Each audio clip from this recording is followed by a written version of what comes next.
चलिए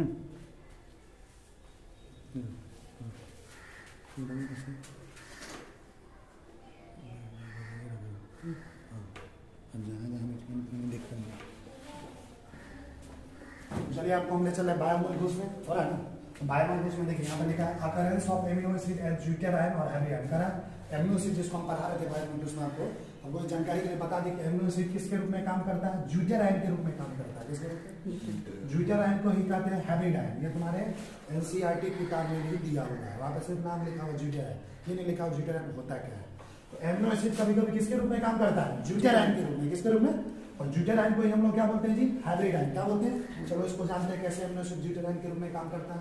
eight a particular pH neutral amino acid exist as zwitterion और hybrid ion. करा किसी खास पीएच, पीएच का नाम सुना होगा 10वां क्लास में अम्ल भाषण तथा लवण एक चैप्टर पढ़ा होगा, उसमें तुम याद किया होगा पीएच का मान। एसिड का पीएच कितना होता है, 7 से कम।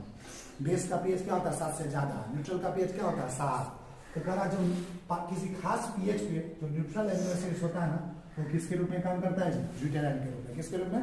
हम पढ़ाए थे तुमको 3 तरह का एमिनो एसिड होता है, acidic amino acid, basic amino acid, neutral amino acid. Zwitterion के रूप में कौन काम करता है, न्यूट्रल एमिनो एसिड। कौन काम करता है?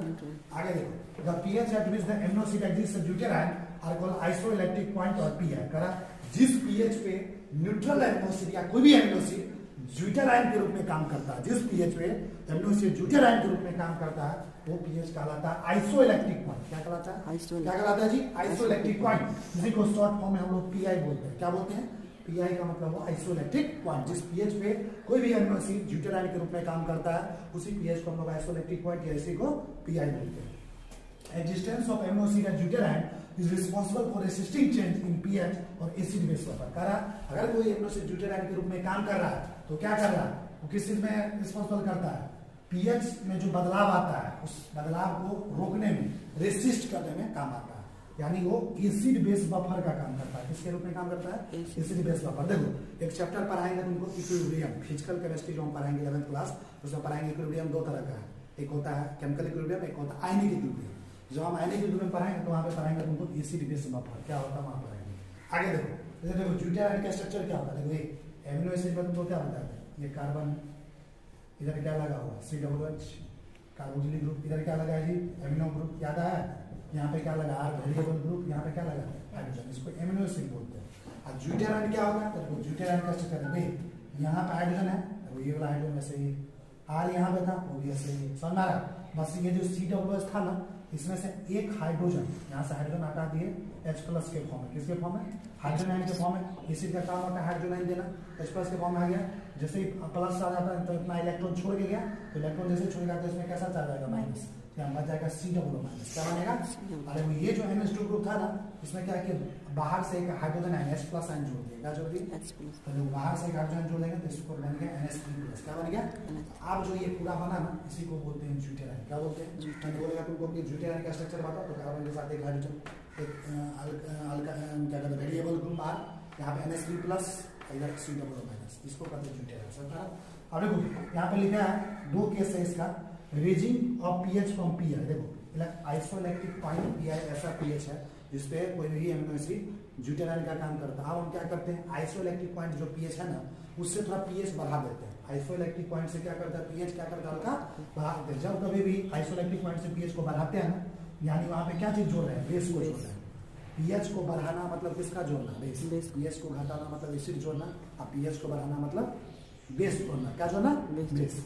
तो देखो जब ये पीएच को हम आइसोइलेक्ट्रिक पॉइंट से बढ़ाएंगे, यानी बेस जोड़ेंगे, है ना, उस केस में देखो किस तरह का काम करेगा ये ड्यूटेराइन। देखो ये COO- ऐसे ही रहेगा, हाइड्रोजन नेचर रहेगा H+, ये जो H+ है ना, देखो बेस जब ये जोड़ रहा है ना, तो बेस क्या करेगा, इसका H+ को यहाँ से हटा देगा, देखो यहाँ पे सिंपल क्या बन जाएगा, NH2। क्या बन जाएगा, यानी ये किसका काम करेगा, इसमें पूरे पे क्या चार्ज आ गया, माइनस, तो ये वाला हट गया था, COO- पूरा क्या बन गया, एनायन। क्या बन गया, नेगेटिव चार्ज है ना, तो एनायन बन गया। एनायन बन गया मतलब क्या हुआ, और इसमें क्या हुआ, हाइड्रोजन आयन आ देखो, और ये एसिड का काम करेगा। किसका काम करेगा, ये जो देखो करा, जब कभी बेस को जोड़ते हैं आइसोइलेक्ट्रिक पॉइंट से पीएच को बढ़ाते हैं, तो ड्यूटेराइन किसका काम करता है, एसिड का। किसका काम करता है, और किसमें बदल जाता है, एनायन में। किसमें, और इसका स्ट्रक्चर क्या होता है, कार्बन के साथ HR NH2 CO-। अब उल्टा में कोई और क्या कर रहा है, lowering of pH from pi. अब क्या करते हैं, पीएच घटाते हैं।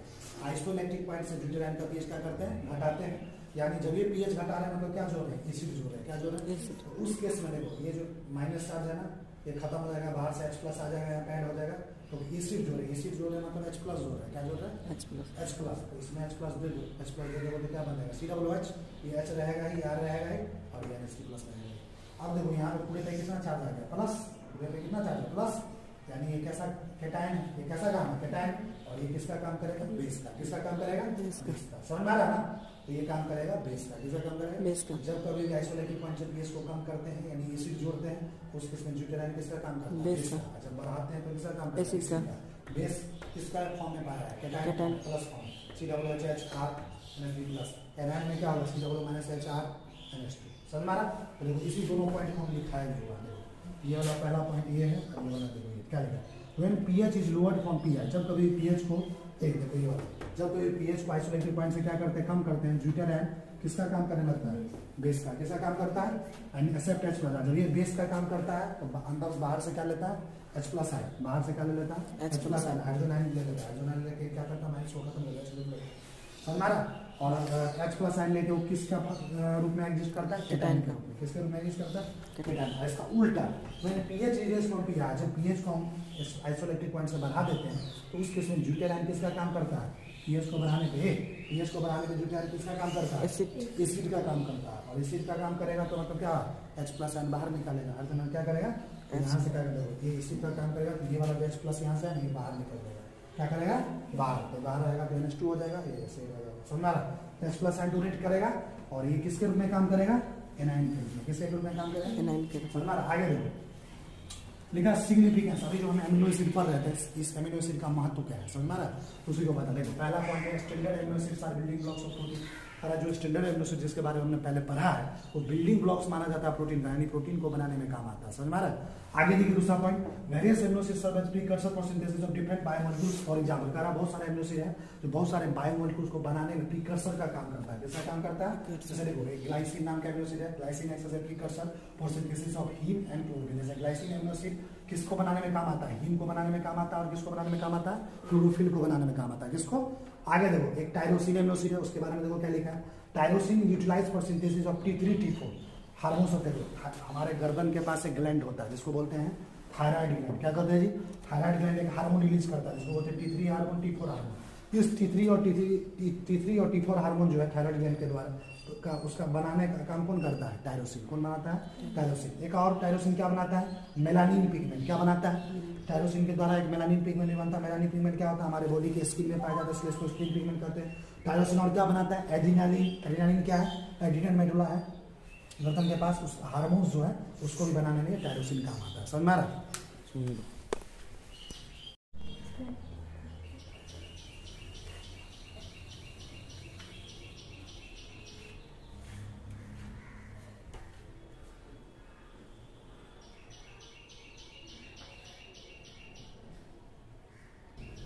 हो गया?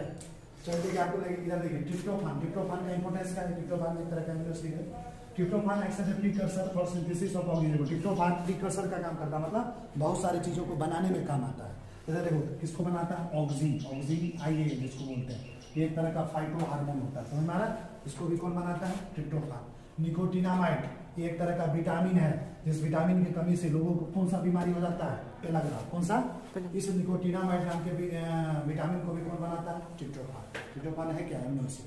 जैसे एक एमिनो एसिड है मेथियोनिन। देखो मेथियोनिन का इंपॉर्टेंस क्या है? It is utilize in synthesis of ethylene. देखो मेथियोनिन क्या करता है?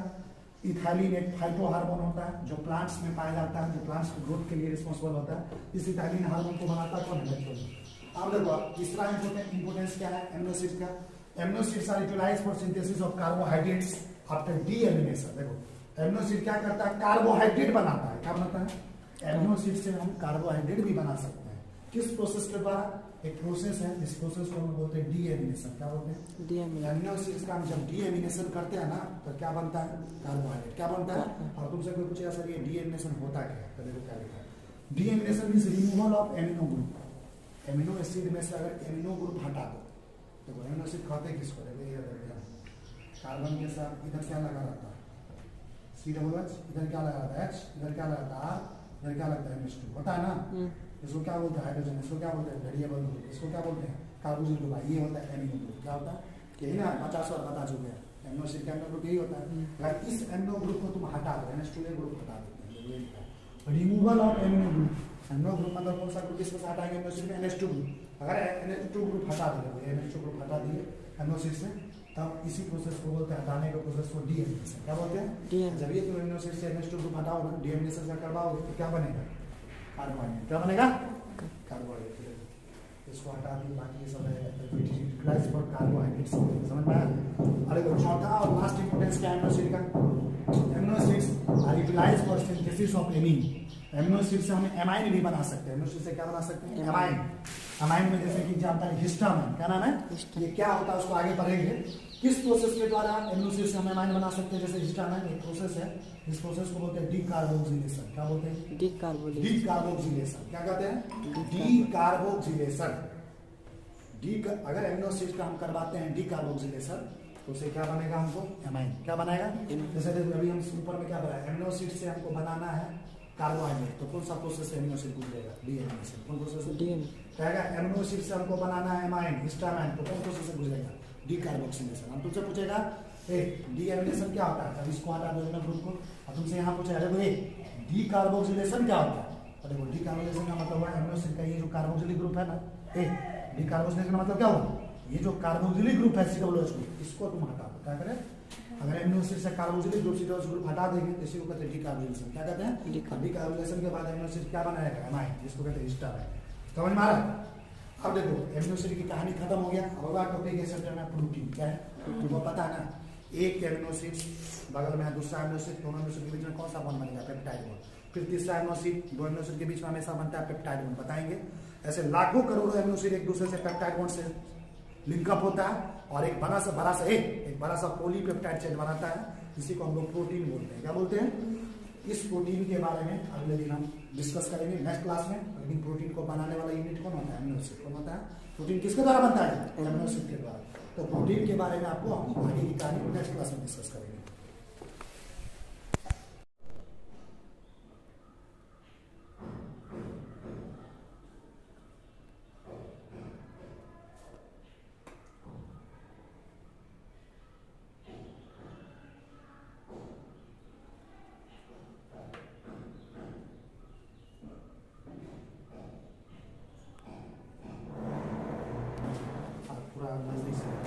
देखिए हम आपको ले चलते हैं बायोलॉजी में बायोमोलिक्यूल चैप्टर में। यहाँ पे अगला टॉपिक है प्रोटीन। पिछले क्लास में हम एमिनो एसिड्स खत्म किए। तो देखिए protein is macromolecule which is composed of standard amino acid. कह रहा प्रोटीन एक तरह का मैक्रोमोलिक्यूल है। मैक्रोमोलिक्यूल मतलब बहुत बड़ा मोलिक्यूल है, ठीक है ना। और मैक्रोमोलिक्यूल किसको बोलते हैं हम पहले बता चुके हैं। जो किससे बना होता है? स्टैंडर्ड एमिनो एसिड से बना होता है। किससे बना होता है? हम बता देना, प्रोटीन एमिनो एसिड से बना होता है। सब प्रोटीन में है एडिशनल केमिकल ग्रुप्स। कुछ प्रोटीन ऐसे होते हैं जिसमें एमिनो एसिड्स के अलावा भी कुछ केमिकल ग्रुप्स पाए जाते हैं। समझना ना। अब देखो प्रोटीन के स्ट्रक्चर को पढ़ने जा रहे हैं। स्ट्रक्चर प्रोटीन के कितने तरह के स्ट्रक्चर होते हैं? प्रोटीन के टोटल 4 तरह के स्ट्रक्चर होते हैं। कितने तरह के? हम चारों को डिस्कस करेंगे बारी बारी से। सबसे पहला स्ट्रक्चर प्रोटीन का क्या कहलाता है? Primary structure. क्या कहलाता है? दूसरा जो स्ट्रक्चर प्रोटीन का क्या कहलाता है? Secondary structure. तीसरा जो स्ट्रक्चर प्रोटीन का क्या कहलाता है? Tertiary structure. चौथा जो प्रोटीन का स्ट्रक्चर क्या कहलाता है? Quaternary structure. तो सबसे पहला स्ट्रक्चर जो है प्रोटीन का, जिसको हम लोग बोलते हैं प्राइमरी स्ट्रक्चर, उसको हम डिस्कस करने जा रहे हैं। नजदीक से बहुत इंपॉर्टेंट है, क्लियर देखना चाहिए। प्राइमरी स्ट्रक्चर देखो, primary structure of protein defined by sequence of peptide bonded amino acids and location of disulphide linkage. करा क्या? प्राइमरी स्ट्रक्चर प्रोटीन को कैसे डिफाइन करते हैं? एक एमिनो एसिड, बगल में दूसरा एमिनो एसिड, फिर बगल में तीसरा एमिनो एसिड, ऐसे लाखों करोड़ों एमिनो एसिड एक साथ रहता है और एक एमिनो एसिड और दूसरे एमिनो एसिड के बीच में एक बॉन्ड बनता है। समझ में आ रहा है? तो इस बॉन्ड को हम लोग बोलते हैं पेप्टाइड बॉन्ड। क्या बोलते हैं? क्या बोलते हैं जी? और साथ साथ क्या कौन सा बॉन्ड बनता है? डाइसल्फाइड लिंकेज भी बनता है। तो प्राइमरी स्ट्रक्चर प्रोटीन पेप्टाइड और एमाइड बॉन्ड। पेप्टाइड बॉन्ड को किस नाम से जानते हैं? Amide bond. पेप्टाइड बॉन्ड को क्या बोलते हैं जी? Amide bond. पेप्टाइड और amide bond linking amino acid is formed between carboxylic group of one amino acid and amino group of next amino acid. देखो ये बहुत इंपॉर्टेंट लाइन है। पेप्टाइड बॉन्ड ये वाला जो लाइन है ये काफी इंपॉर्टेंट है कि पेप्टाइड बॉन्ड कैसे बनता है। तो ये वाला जो लाइन है काफी वेरी इंपॉर्टेंट है। बहुत सारे स्टूडेंट को समझ में नहीं आता है। देखो एक एमिनो एसिड बगल में है दूसरा एमिनो एसिड, तो पहले एमिनो एसिड का क्या लेंगे हम? Carboxylic group. क्या लेंगे? Carboxylic group. और दूसरे एमिनो एसिड का क्या लेंगे? Amino group. क्या लेंगे? पहले अमीनो एसिड का कार्बोक्सिलिक ग्रुप, दूसरे अमीनो एसिड का एमिनो ग्रुप, दोनों के बीच में डायरेक्ट बॉन्ड जो बनेगा उसी को कहते हैं पेप्टाइड बॉन्ड या उसी को कहते हैं एमाइड बॉन्ड। अभी हम तुमको दिखाएंगे कैसे पेप्टाइड बॉन्ड एमाइड बॉन्ड बनता है, कहाँ होता है, और नजदीक से दिखाओ। जैसे देखो तुमको पता है ना, पहले बार बार चिल्ला चिल्ला के बता चुके हैं, ये कार्बन है, ऊपर में क्या है लगा हुआ COOH, इधर क्या लगा हुआ H, इधर क्या लगा हुआ R, इधर क्या लगा हुआ NH2। इसी को तो एमिनो एसिड बोलते हैं ना जी। एमिनो एसिड किसको बोलते हैं? कार्बन के साथ एक हाइड्रोजन, एक कार्बोक्सिलिक ग्रुप, इसको क्या बोलते हैं कार्बोक्सिलिक ग्रुप COOH, और इसको क्या बोलते हैं NH2 एमिनो ग्रुप, और ये क्या होता है वेरिएबल। यही चार टू चीज लगा रहता है एमिनो एसिड को। किसी भी एमिनो एसिड में अलग अलग एमिनो एसिड का R क्या होता है, अलग अलग होता है, वेरिएबल होता है, तो इसको वेरिएबल। देखो जैसे देखो पहला एमिनो एसिड लिए, देखो इधर देखो पहला एमिनो एसिड लिए, ये कार्बन एमिनो एसिड का है, ये जो R नीचे दिख रहा है ना, इसको अब हम क्या कर रहे हैं ऊपर कर दे रहे हैं, क्या कर दे रहे हैं, आइए हाइड्रोजन इससे आता है, अब इसको नीचे कर दे। देखो कार्बन के ऊपर में क्या लगा हुआ R, ये वाला देखो नहीं था, ये हाइड्रोजन नीचे कर दी, ये एमिनो ग्रुप देखो यहाँ बगल में है, और जस्ट बगल में कौन सा है C डबल, देखो C डबल है ना। अब एक और एमिनो एसिड ले लिए इधर, देखो ये पहला एमिनो एसिड था प्लस, मतलब जोड़ रहा है, इसमें एक और एमिनो एसिड जोड़ रहे हैं, देखो एमिनो एसिड जोड़ रहे हैं, यही कार्बन, कार्बन के साथ क्या लगा हुआ R, इधर क्या लगा हुआ H, इधर क्या लगा NH2, NH2 पे ऐसे लिख सकते हैं NH2 पे ऐसे लिख सकते हैं N single bond H, N single bond H, इधर क्या लगा C डबल बॉन्ड H। अब इधर देखो, अब ये बताया कि पेप्टाइड बॉन्ड एमाइड बॉन्ड बनाने के लिए क्या होता है, पहला एमिनो एसिड का क्या लेते हैं कार्बोक्सिलिक ग्रुप, और दूसरे एमिनो एसिड का क्या लेते हैं एमिनो ग्रुप। देखो पहला एमिनो एसिड ये है, इसका कौन सा ग्रुप लेंगे कार्बोक्सिलिक ग्रुप, देख रहा है कार्बोक्सिलिक ग्रुप ये, और दूसरे एमिनो एसिड का कौन सा ग्रुप एमिनो ग्रुप, कौन सा ग्रुप, ये दोनों, ये कार्बोक्सिलिक ग्रुप और एमिनो ग्रुप दोनों किस आपस में डायरेक्ट जुड़ेगा। इसमें होता क्या है, देखो पहले एमिनो एसिड का कार्बोक्सिलिक ग्रुप में जो OH है ना, ये OH, और दूसरे एमिनो एसिड का एमिनो ग्रुप का जो H है, ये OH और H क्या कहलाएगा H2, क्या कहलाएगा, ये पानी बन के यहाँ से बाहर निकल जाएगा, ये OH और H आपस में जुड़ जाएगा, और यहाँ से क्या करेगा बाहर निकल जाएगा, और ये जो C जो बचा ना C, OH हटने के बाद ये C रहेगा ना, ये डायरेक्ट किससे जुड़ जाएगा, इसे N से, किससे जुड़ जाएगा, किससे जुड़ेगा, हाँ यही C और N के बीच में जो बॉन्ड बनेगा ना, इसी को कहेंगे पेप्टाइड बॉन्ड। क्या बोलेंगे, तो इधर देखो ये जो एमिनो एसिड दिया हुआ ये अल्फा एमिनो एसिड है, क्या लगा हुआ अल्फा, ये किस तरह का एमिनो एसिड अल्फा, ये भी किस तरह का एमिनो एसिड अल्फा। तो पहला एमिनो एसिड, दूसरा एमिनो एसिड, फिर देखो एक और एमिनो एसिड जोड़ना है, तीसरा एमिनो एसिड लेंगे तो क्या लेंगे, फिर वही लिखेंगे इस तरीके से, कार्बन के ऊपर बाहर नीचे मैच, इधर NH2 इधर C होगा, समझ में आ रहा है ना। इधर OH ग्रुप अभी इसका फ्री है, इसमें सर्किल है, तो देखो क्या किया, इस एरो को नीचे किया -H2, मतलब यहाँ से पानी हटा रहा है, क्या करें N मतलब जितना पानी लेना है, -H2 मतलब H2 हटा दी, तो पानी हटाने के बाद देखो क्या रहेगा, ये NH2 तो ऐसे ही रहेगा, देखो ना इधर NH2 क्या रहेगा, ऐसे ही रहेगा, इधर देखो कार्बन के ऊपर में R ऐसे ही रहेगा, H रहेगा, ये C डबल ऐसे ही रहेगा, अरे भाई ये OH और H हट गया ना जी, हट गया कि नहीं पानी बन के। अभी इस ये जो N है ना इसका, ये डायरेक्ट इस C के साथ जुड़ जाएगा, देखो ये N किसके साथ डायरेक्ट जुड़ जाएगा, देखो C के साथ, C डबल के साथ क्या जुड़ गया, N क्या जुड़ गया, ये क्या है H, देखो ये बगल में क्या C है ना, ऊपर में H, और ऊपर में ऐसे रहो R लिख दो, और नीचे में क्या होगा H।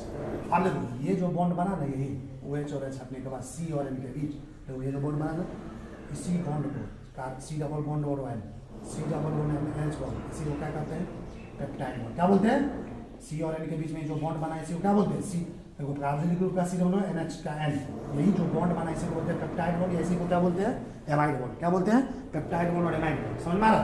और ये जो पूरा ग्रुप हुआ है, ये पूरा क्या कहलाता है एमिनो एसिड रेसिड्यू, क्या कहलाता है एमिनो एसिड रेसिड्यू। बाकी वैसे ही रह जाएगा जैसे रहता है, ये बाकी जो है कैसे रहेगा, ऐसे ही रहेगा, C डबल बॉन्ड है ना, देखो NH है और C के साथ R, देखो C डबल बॉन्ड ऐसे ही है, देखो OH, देखो NH, देखो फिर ऐसे ही करेंगे, यहाँ पे देखो इधर ये दूसरा एमिनो एसिड है, पहला एमिनो एसिड, दूसरा एमिनो एसिड, फिर देखो इधर इसका देखो ये वाला OH इस तरीके से जुड़ जाएगा, इसका वैसे पेप्टाइड बॉन्ड बन जाएगा। तो लास्ट में क्या यहाँ पे खाली है C डबल H, क्या खाली है जी C डबल H, समझ में आ रहा। और देखो यहाँ पे क्या लास्ट में बचा है NH2, क्या लगा, ये जो NH2 होता है ना इसको कहते हैं फ्री, ये क्या रहता है, क्या इस NH2 किसी के साथ बॉन्ड बना रहा है, नहीं ना बॉन्ड बना रहा है, तो फ्री है, क्या है ये। और ये जो NH2 लास्ट में बचा है इसको बोलते, शुरुआत में जो है NH2 इसको बोलते हैं N टर्मिनल, क्या बोलते हैं, इस NH2 को क्या बोलते हैं जी N टर्मिनल, या इसी को क्या बोलते हैं एमिनो ग्रुप। और लास्ट में C डबल जो बचा है इसको बोलते हैं C टर्मिनल, क्या बोलते हैं, या इसको बोलते हैं कार्बोक्सिलिक एसिड, क्या बोलते हैं। देखो एमिनो एसिड जब बनेगा, पेप्टाइड बॉन्ड जो बनेगा बहुत सारे एमिनो एसिड में, तो यहाँ शुरू में NH2 ग्रुप फ्री रहता है, और लास्ट में क्या फ्री रहता है C डबल, ये NH2 ग्रुप जो फ्री है इसको बोलते हैं एन टर्मिनल एमिनो ग्रुप, और लास्ट में C ग्रुप जो फ्री है इसको बोलते हैं सी टर्मिनल कार्बोक्सिलिक एसिड। ये पूरा क्या कहलाएगा NHCRH सी डबल को एमिनो एसिड रेसिड्यू। ये जो सी डबल एच को क्या बोलते हैं पेप्टाइड बॉन्ड एमाइड बॉन्ड। और ये जो डायग्राम है पूरा किसका डायग्राम है, पॉलीपेप्टाइड चेन का। किसका डायग्राम है, ये डायग्राम पूरा किसका है, पॉलीपेप्टाइड चेन का है पूरा डायग्राम। देखो एक एमिनो एसिड, दूसरे एमिनो एसिड पेप्टाइड बॉन्ड, तीसरा एमिनो एसिड, चौथा एमिनो एसिड, पांचवा, लाखों करोड़ एमिनो एसिड होगा ना, ऐसे कर करके सब पेप्टाइड बॉन्ड से जुड़ते जाएगा। समझ में आ रहा है? तो क्या ये फिगर किसका होगा, पॉलीपेप्टाइड चेन का। किसका फिगर होगा, पॉलीपेप्टाइड चेन। देखो since amino acids are linked with each other, जो पेप्टाइड है सभी एमिनो एसिड एक दूसरे से किस बॉन्ड से जुड़ा होता है, पेप्टाइड बॉन्ड से। The resultant chain of amino acid, और ये जो लास्ट में जो हमको रिजल्टेंट चेन मिला एमिनो एसिड रेसिड्यू का, इसी को हम लोग बोलते हैं पॉलीपेप्टाइड चेन। क्या बोलते हैं, और यही पॉलीपेप्टाइड चेन क्या बनाता है, प्रोटीन क्या बनाता है। और ये जो स्ट्रक्चर हम देख रहे हैं अभी, देखो ये प्रोटीन का ये जो स्ट्रक्चर देख रहे हैं, इसी को हम लोग क्या बोलते हैं, प्राइमरी स्ट्रक्चर क्या बोलते हैं। ऐसे ही अभी और भी डिस्कस करेंगे, इसको वहीं पे रोको तो।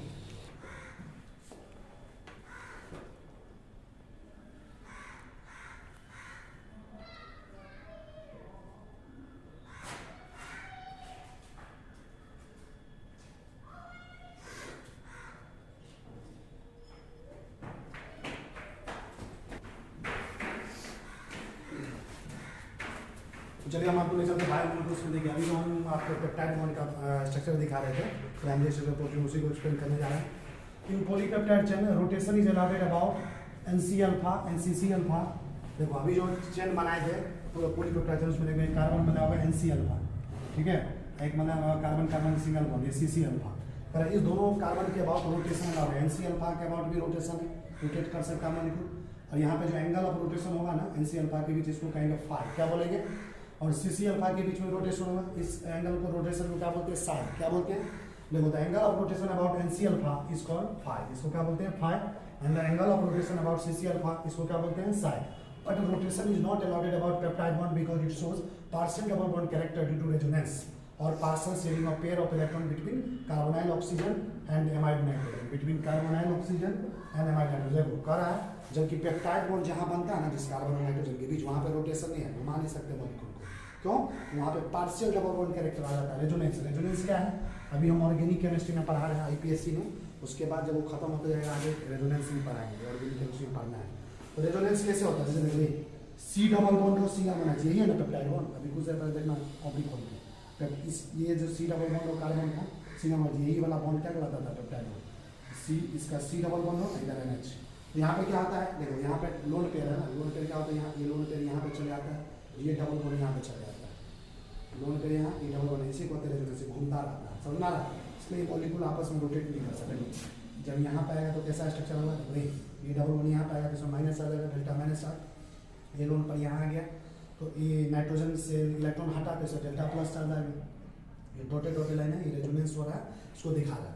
फिर इसको अगर दिखाएंगे तो इसको ऐसे भी दिखा सकते हैं, यहाँ पे इलेक्ट्रॉन को हटा के डबल बॉन्ड बना तो यहाँ माइनस चार्ज, यहाँ पे प्लस चार्ज, समझ में आ रहा है। इसलिए रोटेशन यहाँ पे होता है। देखो as a result of it carbonyl oxygen, carbonyl oxygen हुआ, ये एमाइड नाइट्रोजन हुआ, ये carbonyl oxygen amide nitrogen, carbonyl oxygen amide hydrogen, amide carbonyl का ऑक्सीजन, एमाइड हाइड्रोजन, दोनों उल्टा है, ऊपर है नीचे, दोनों एक दूसरे का क्या होता है, ट्रांस, क्या होता है जी, ट्रांस होता है, समझ में आ रहा है। Bond length of peptide bond is less than single bond between carbon and nitrogen, कह रहा है सिंगल बॉन्ड का जो बॉन्ड लेंथ होता है उससे भी बॉन्ड लेंथ कम किसका होता है, पेप्टाइड बॉन्ड का। पेप्टाइड बॉन्ड का बॉन्ड लेंथ सिंगल बॉन्ड से भी कम होता है, इसको याद रखना है। और ये जो पेप्टाइड बॉन्ड बना है, ये मॉलिक्यूल कैसा होता है, प्लेनर ऑरिजिन होता है। Primary structure of protein determines specificity of protein. Primary structure जो होता है प्रोटीन का क्या चीज को डिटरमाइन करता है जी, स्पेसिफिसिटी को। Specificity of protein depends on sequence of amino acid. और स्पेसिफिसिटी किस बात पर डिपेंड करता है, किस तरह का सीक्वेंस है एमिनो एसिड का प्रोटीन में, उस तक उस बात पर डिपेंड करता है। For synthesis of protein information for sequence of amino acid is provided by messenger RNA. कह रहा प्रोटीन बनाने के लिए जो एमिनो एसिड का जो सीक्वेंस होगा, एक एमिनो एसिड दूसरे एमिनो एसिड से जुड़ेगा, पेप्टाइड बॉन्ड बनेगा। इस सीक्वेंस को कौन डिटरमाइन करता है, कौन जानकारी देता है, मैसेंजर आरएनए। कौन देता है, समझ में आ रहा है। Which in turn synthesize utilizing information of temperature distance of DNA. फिर ये मैसेंजर इंफॉर्मेशन मैसेंजर आरएनए को कौन देता है, डीएनए देता है। Simple words information for sequence of amino acids और polypeptide chain is presented here. यानी सिंपल वर्ड्स में कह सकते हैं, आसान भाषा में, कि एमिनो एसिड जो पॉलीपेप्टाइड चेन में बनता है प्रोटीन बनाने में, उसका इन्फॉर्मेशन बनाने, एमिनो एसिड को बनाने का उसके सीक्वेंस का जो इन्फॉर्मेशन होता है एमिनो एसिड सीक्वेंस का, वो कहाँ प्रेजेंट होता है, डीएनए में। कहाँ प्रेजेंट होता है, सिंपल भाषा में डीएनए को ही जेनेटिक मटेरियल कहते हैं।